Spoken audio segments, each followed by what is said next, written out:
All right, we're going to talk about how, as a coach or a math coordinator, if you're coaching teachers in mathematics, how do you effectively model lessons for those teachers so that they engage in new professional development learning, pedagogically, or also say math content wise? Like, what is the effective modeling technique? Yvette, let's dive in because we believe, think about the 4 stages of our professional development, plan that we engage with our leaders across North America, our partners. Is part of it is making sure that we build up capacity for teachers. And part of that is making sure that they have the background knowledge mathematically, but also the pedagogical moves to engage in, say, the effective practices that we want in our students, the behaviors, the outcomes that we want with our students, the environment that we want to create in our classrooms. Like, modeling is a really effective use of our time as coaches, so teachers can see what it looks like, experience those lessons, and then also get the follow-up and the feedback that they need. So when they go to try it, so this modeling technique is a super important and useful, impactful strategy that we should be engaging our teachers with as much as possible, so that they learn. But there's some wrong ways to do this, I think. Give us some ideas. I think you're right, John. We absolutely support the use of modeling as a way to build teacher capacity. But have you ever been in a situation where it goes terribly wrong? Like, I know that I have. I was, telling you earlier that I was asked to go in and model a lesson in an intermediate class. And it was a class that I had never met before, a teacher that I didn't have a relationship with. And I arrived at the school. I wasn't super familiar with the school. I had my lesson prepared and, quickly realized that the school was an open concept school. The classroom was just physically not set up in a way that was conducive to my style of teaching. I didn't have access to whiteboards. The students really didn't know me and there wasn't trust built there. So it wasn't an environment where they felt safe to take risks. And I was just sweating. I was in front of this room of 13 and 14-year-old students, and it didn't in any way help that teacher believe that the practices I was trying to implement were good. It's actually the opposite. It's like, I've done better than that. Right. Yeah. So I do think that when it comes to modeling effective teaching practice in a math classroom, there are some, maybe things to consider before just doing what I did, which is showing up completely unprepared, without any relationships established, unfamiliar with the classroom, the building, and expecting that I was going to deliver this dazzling, effective lesson. I think, you're right. You kind of nailed it with like what you would do instead, right? Like, you would say, like, first off, like, agreeing to kind of walk in, not knowing anyone, not being in the classroom beforehand, and just jumping right in and taking over. You're in a way, you're kind of asking for failure, right? Because you don't know what the dynamics are. You don't know, what the kids. And when I say that out loud, it's like, this is what teachers do every first day of school. They don't know what the classroom looks like, but they get to control all of that and decide what that looks like. But if you haven't set up your classroom to allow that environment to be conducive to the learning that you're going to all of a sudden engage in, it can go awry, like you just experienced. So you've got some next steps there for sure. But it's like similar, like, another scenario that is very much related is that let's say you want to model a lesson, and then you come in and model a lesson, but then the teacher's like, great, go for it. I'm just going to sit back here and like mark and not like actually watch, because it's like, you're going to teach today, and I'm going to like just take a break. Like, that sometimes happens as well when you think you're modeling and the teacher doesn't think you're modeling, which is like a clarity issue of like the purpose of like what's happening here when I go to model. I'm not just teaching your kids today. There's a purpose here. So it's like there's some clarity issues between both of those scenarios that need to happen, and also some relational and trust building that needs to happen right there between both of those scenarios. Okay, so let's talk about what we would do differently. Okay. So if I could go back in time, I would have asked to come in and observe first before agreeing to take over and lead the lesson on my own. Totally. Totally. You got to do that, right? Like, and the same is true in the other scenario. It's like you would be like, I'm not just going to come in and teach your lesson. Let's make sure I come in and do some observations to see what we're walking into. We want to see where, how are the students responding currently to your teaching methods and what what environment, you've created here. Like, we all have to kind of assess where we are before we take a step. And this is good. This is good coaching practice. Is you want to assess where a teacher is on the learning journey that you're hoping to help them go down, like, which means you have to be clear on and where you want this route to go, like, which means, like, it's like what we do with our students is like we want to put students into mathematical experiences for us to learn as much as we can about where their learning is, but we also have a very clear target of where we need to get them to. And that's the same as true here in teaching, is that we have to be clear on where we want to, like, what our goals are for mathematical experiences in these classrooms. And we have to go, where is this teacher on that target?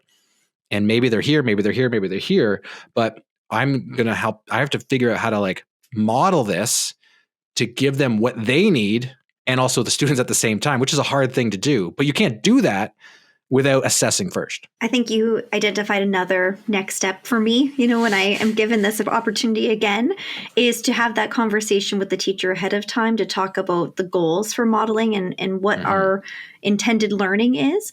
And even if it's something, so to talk about the challenge you experience where it's like, you're there to model and the teacher's now marking during that time. Yeah. I don't want to call it homework, but it's almost an accountability piece. Like, what is the role of the teacher while you are in the classroom? So clearly defining maybe both of your roles. Sure. So while I'm, if my role is to facilitate the lesson, then your role is to walk around the room and look, ask assessing and advancing questions, or your role is to look for student work that we can select and sequence. So being really clear that there is active participation, and maybe determining that it's not just you coming in and modeling, you're actually going to co-teach or co-facilitate. Might be a more meaningful move than just basically volunteering to take over the classroom. Totally. And what I like about, say, thinking about that assessment component and thinking about, like, having that pre-meeting to figure out what are the goals, what are the roles, but also what are the look-fors. Like being like, this goes back to the clarity piece, is that if we're going to have a successful modeling session, is what is it that we're actually trying to, like, achieve in this lesson? What is the learning goal of this lesson? But also, what are the the outcomes that the teacher needs to pull from this lesson? Like, what should you, if I'm going to model this, what are you really watching here? Are you watching how the students engage with what I'm doing? Is it a pedagogical move that I'm trying to model for you? Or is it the mathematical content and math strategy, math model that I'm highlighting with the students? Is it all of those things? Like, be clear on, like, what the look for is. One of our districts, we were helping them design, one of their measurement tools throughout the year, which was basically a rubric of look fors for different pedagogical moves, but also math content proficiency for their teachers that they were going to track throughout the year. It was tied to their key results. So they say, by the end of the year, we want to see a movement on what we're seeing in the classroom from this type of implementation towards this type of implementation. And they were going to track this throughout the year. But they had this rubric, this measurement tool that they get to bring to all of these modeling sessions, these interactions, these one-on-one coaching, co-teaching, if you may, sessions where they get to go, here's what we're looking at, which one of these three or which one of these five or which one of these one kind of look for should we really look to see at the level of implementation that we see. So it's like describing what kids are doing, describing what teachers are doing in these situations, and you're using it as a learning tool, but also a measurement tool. And then you put it in front of the teacher, and then you're going to model, and then they get to go, did I see this? Did I not see this? Did I see this type of implementation? And the tool itself and the modeling technique is a great teaching tool to get the teacher to realize or see, what does it look like when I'm implementing this well or when I'm not implementing this well? Because then you can run your reverse when it's all of a sudden roll time is switching in the next lesson or a few lessons down the road, then you get to use that same tool with each other. And then it's not all of a sudden out of the blue. It's like, these are the look fors we're looking for in this particular lesson. Like, But again, it's all tied back to clarity around like, where are we trying to get to, and making sure that we all understand what roles we're providing here, and what we're trying to get to. I'm going to call out like Michael Scott, and he's listening, because I know he does. He listens to like every episode. So Michael Scott and his team, and Morgan at his team, where they are working through these coaching cycles, and he was doing a great job of this type of one-on-one coaching, this one-on-one environment, this working with teachers from start to end for an appropriate amount of time. Like, it's not 1 day, it's not 2 days, it's not 3 days. Like, he was there for 2 weeks, 2.5 weeks, working through this with a teacher. And what better way to like help a teacher kind of do modeling and co-teaching at the same time, but back and forth. Like, he's doing some really impactful work in his district to kind of move people closer towards these targets. And he's doing a great job doing that modeling work. So some of our lesson learned to share with the audience today, I think, is number one, don't go in unprepared. Mm-hmm. And sometimes, offering to model is a way to get into a teacher's classroom who might be reluctant. True. But I would still say, find an opportunity to go and observe, but maybe the teacher isn't comfortable with you observing while they're teaching. It could even just be while the students are engaged in practice or centers.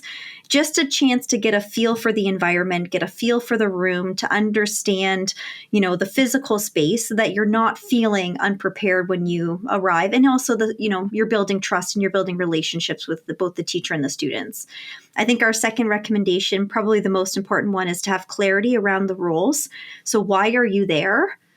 What is the intended learning outcome? And clearly defining your role as well as the teacher's role, so that it doesn't become a extra prep period and now you're just taking over that classroom. Although I would argue that's still going to benefit you. You'll have an opportunity to get into the classroom and facilitate a lesson, but it's not going to have the intended impact on teacher growth. And then we also talked about that opportunity to talk about, what does effective practice look like in action? Can we describe the teacher behaviors and the student behaviors? And can we use asset-based language to assess where we are? And then I think you made a great point, John, that if I offer that for myself, if I say, I'd love for you to use this look for document, can you give me some feedback after the lesson? Let me know, what did you see students doing? Maybe what did you not see students doing? It almost opens the door for that type of reciprocal relationship with the teacher moving forward. Totally. And so maybe you've been listening and you're also wondering, or you're going to say like, hey, John, hey, Yvette, like, I've got a couple tips myself. Like, I've done this already, and I would love to share them with you. Then we want to hear about them. Reach out to us. If you're getting emails from us, hit reply. Let us know. They come to us. We read them and respond. So let us know, what are some of the moves that you've made to make those coaching sessions, those modeling sessions more impactful for the people that you're serving and you're working with. Reach out to us. If you're not sure exactly, how to get started as well, we know in the work that we're trying to do is we know that there are 6 key components to effective math programming. And if you're not sure exactly which of the 6 to kind of focus in on, then we encourage you to head on over to makemathmoments.com/report. And then you can fill out a quick assessment there, and it'll help pinpoint which of the 6 areas you want to start focusing in on, so that when you are in, say, your modeling sessions or your coaching sessions, you can zero in on important moves, important factors of like what makes impacts in classrooms. So we want to thank you for joining us here for another episode, and we'll hope to catch you soon.